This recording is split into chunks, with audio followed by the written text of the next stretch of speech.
Susah banget lagi materinya, gue nggak ngerti. Apanya? Itu materi apa sih? Ini materi analisa laporan keuangan. Lu gak ngerti? Gue sih kemarin belajarnya dari satu video. Itu videonya udah ringkes banget dan dijamin lo bakal ngerti. Gimana tuh videonya? Nih, klik yang link ini ya. Oke.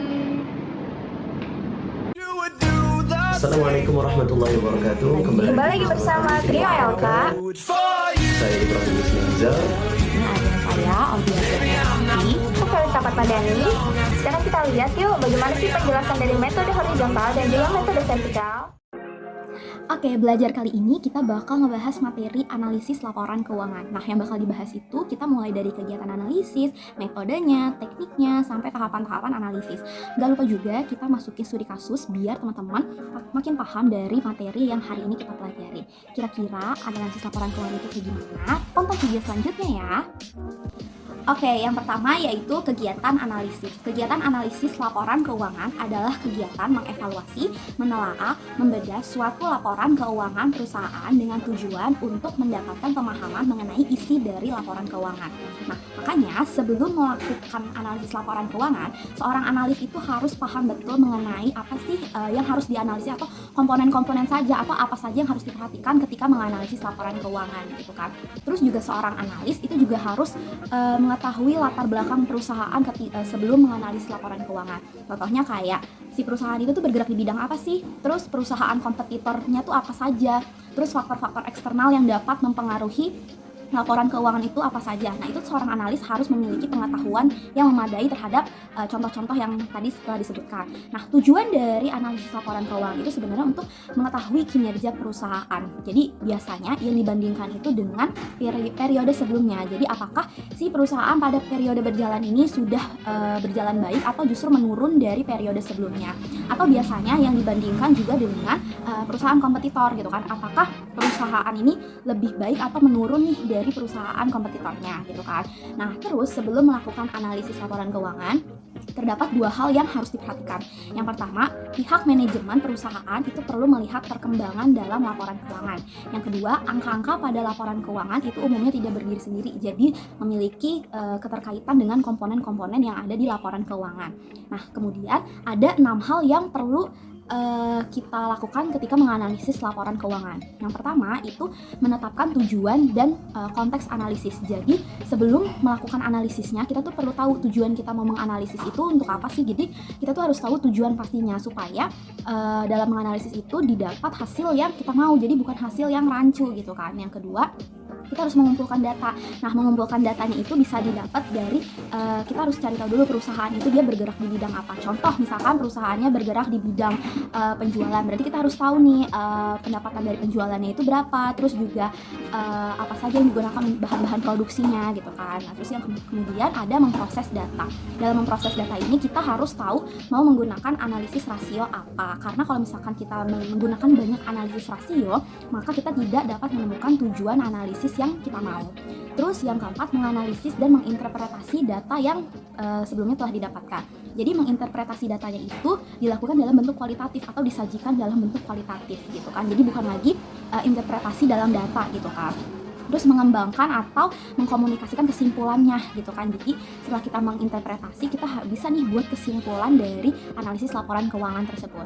Nah, yang terakhir yaitu melakukan tindak lanjut. Jadi setelah kita punya kesimpulan, kita bisa melakukan tindak lanjut dengan membuat strategi untuk perusahaan ke depannya itu mau bagaimana. Oke, baik, selanjutnya saya akan mencoba menjelaskan mengenai metode horizontal dan metode vertikal yang digunakan dalam analisis laporan keuangan. Yang dimana yang pertama, metode horizontal ini itu merupakan metode yang dilakukannya perbandingan di antara suatu perusahaan yang dimana itu membandingkan beberapa periode dalam suatu perusahaan tersebut.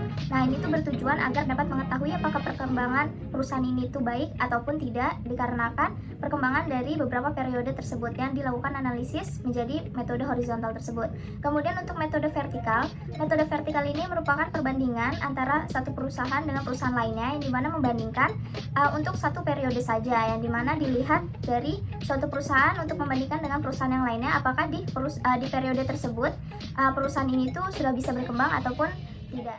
Ada metode horizontal yang dimana memiliki suatu tujuan, yaitu untuk bisa membandingkan item baris untuk menghitung perubahan suatu periode dari waktu ke waktu pada suatu perusahaan yang dituju. Yang kemudian analisis horizontal ini lebih berguna ketika digunakan untuk membandingkan hasil suatu perusahaan dengan dari ataupun dengan tahun sebelumnya dan juga tahun sesudahnya. Kemudian metode vertikal ini memiliki tujuan untuk bisa membandingkan persentase sebuah perusahaan dengan perusahaan lainnya dengan tujuan untuk membandingkan kemajuan dari kedua perusahaan tersebut. Selanjutnya kita akan membahas mengenai cara pengelolaan untuk metode horizontal, yang dimana pertama kita harus membandingkan dua periode laporan keuangan yang dituju ataupun pada suatu perusahaan yang ingin dianalisis. Kemudian yang kedua itu menentukan jumlah kenaikan dan juga penurunan pada setiap akun, yang dimana pada suatu perusahaan ini pasti ada kenaikan dan juga penurunan yang terjadi pada suatu periode. Selanjutnya itu bisa menentukan persentase kenaikan dan juga penurunan dari tahun ke tahun, yang dimana hal ini pasti selalu terjadi pada suatu perusahaan sehingga digunakan juga untuk bisa menghitung analisis untuk bisa membandingkan suatu periode ke periode lainnya, dan juga yang terakhir itu melakukan analisis dari semua perhitungan tersebut. Di sini ada prosedur metode horizontal, yang dimana di sini itu dapat menyusun tabel komparasi aset lancar, yang kemudian itu dapat menyusun komponen aset dan juga kewajiban pada suatu analisis laporan keuangan, kemudian menyusun laporan laba rugi komparatif, dan yang terakhir menyusun laba ditahan komparatif. Selanjutnya di sini membahas mengenai bagaimana contoh dari laporan keuangan untuk dihitung dengan menggunakan metode horizontal, yang dimana di sini terdapat aset, kemudian kewajiban dan juga ekuitas, yang dimana dilihat presentasenya dari tahun ke tahun, seperti dari tahun 2015 menuju ke tahun 2016, yang dimana terlihat adanya peningkatan yang dihitung dengan menggunakan persentase dan juga penurunan yang juga dihitung dengan menggunakan persentase. Selanjutnya itu adalah menyusun metode vertikal dengan beberapa prosedur. Itu contohnya yaitu seperti yang pertama dengan melakukan menyusun neraca komparatif dan juga menyusun laba rugi komparatif.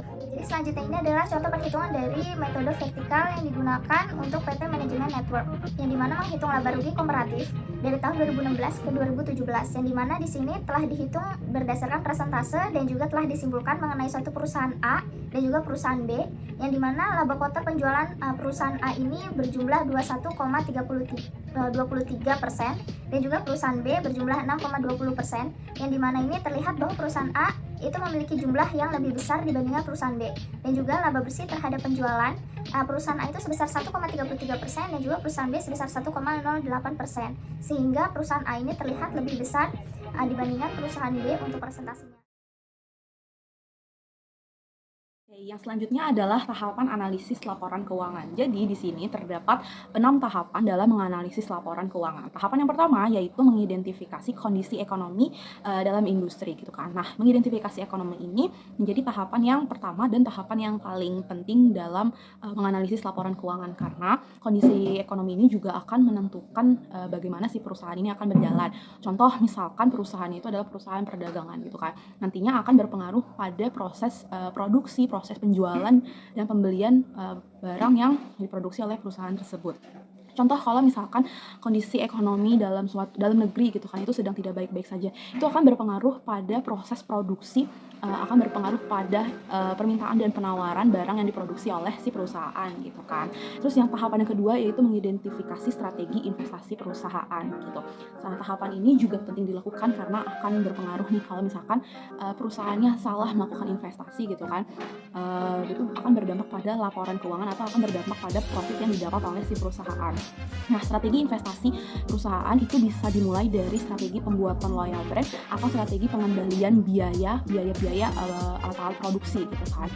Terus teman-teman, tahapan yang ketiga yaitu ada menilai laporan keuangan perusahaan. Nah, jadi laporan keuangan perusahaan itu tidak asal dibikin, tapi ada SAK atau ada standar akuntansi untuk istilahnya ada template dalam membuat analisis laporan keuangannya gitu. Jadi laporan keuangan itu istilahnya dinilai valid kalau misalkan sesuai dengan SAK yang berlaku gitu kan. Oke, tahapan berikutnya adalah analisis profitabilitas dan risiko perusahaan.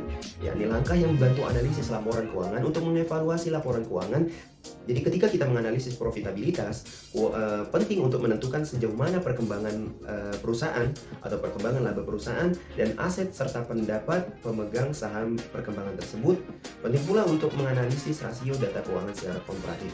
Kemudian yang kelima adalah menyiapkan prediksi, yakni mempersiapkan serangkaian asumsi yang dapat disiapkan oleh analisis keuangan. Jadi prediksi ini akan berpengaruh terhadap rencana keuangan perusahaan agar dapat menghindari risiko-risiko yang senantiasa mengintai. Kemudian yang terakhir adalah tetapkan nilai perusahaan. Selesai menetapkan prediksi yang sekiranya itu akan terjadi, maka yang terakhir adalah menetapkan nilai perusahaan. Jadi apakah perusahaan itu masih cukup tergolong menguntungkan ataukah sebaliknya, yakni apakah perusahaan itu malah akan rugi gitu. Jadi tahapan ini berpengaruh terhadap ketertarikan antara investor dalam menanamkan modal pada perusahaan. Oke, jadi kita akan masuk kepada teknik analisis laporan keuangan.